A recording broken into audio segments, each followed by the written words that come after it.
వాళ్ళల్లో మధ్యాహ్న భోజనం ముఖ్యమైనది, చదువు మధ్యాహ్నం అయిపోయింది. చదువు ఎవడికి అక్కల్లా.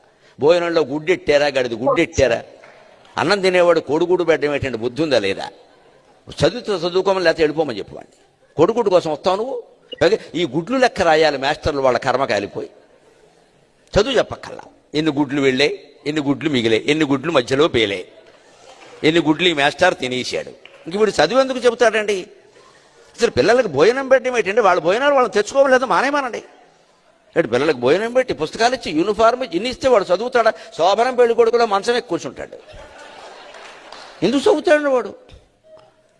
విద్యార్థికి ఎన్ని సౌకర్యాలా అవసరమా? చదువు రావట్లేదు ఎవరికి, భోజనాలే వస్తున్నాయి. పైగా అందులో బల్లి పడింది, పిల్లి పడింది, పడదా? ఆ వండి పెట్టే వాళ్ళకి డబ్బులు ఉండవు. ఎక్కడి నుంచి ఇస్తారు? ఎంతమందికి ఇస్తారమ్మా? ధార పోస్తారు ప్రభుత్వం వాళ్ళు. ఎక్కడి నుంచి ఉన్నాయి డబ్బులు? ఇక్కడ నీ డబ్బులు పెట్టి నువ్వు చదువుకో, నీ అన్నం నువ్వు తిను, నీ బట్టలు నువ్వు కట్టుకో, నీకు ఇష్టమైతే చదువు. ప్రభుత్వం పని ఏమిటంటే, ఉభయ తెలుగు రాష్ట్రాల పెద్దలందరూ వింటారు నా కెమెరా ద్వారా కాబట్టి చెబుతున్నా, ప్రభుత్వం కర్తవ్యం బాగా చదువు చెప్పడం తప్ప పుస్తకాలు ఇవ్వడం, బట్టలు కుట్టించడం, అన్నం పెట్టడం కాదండి.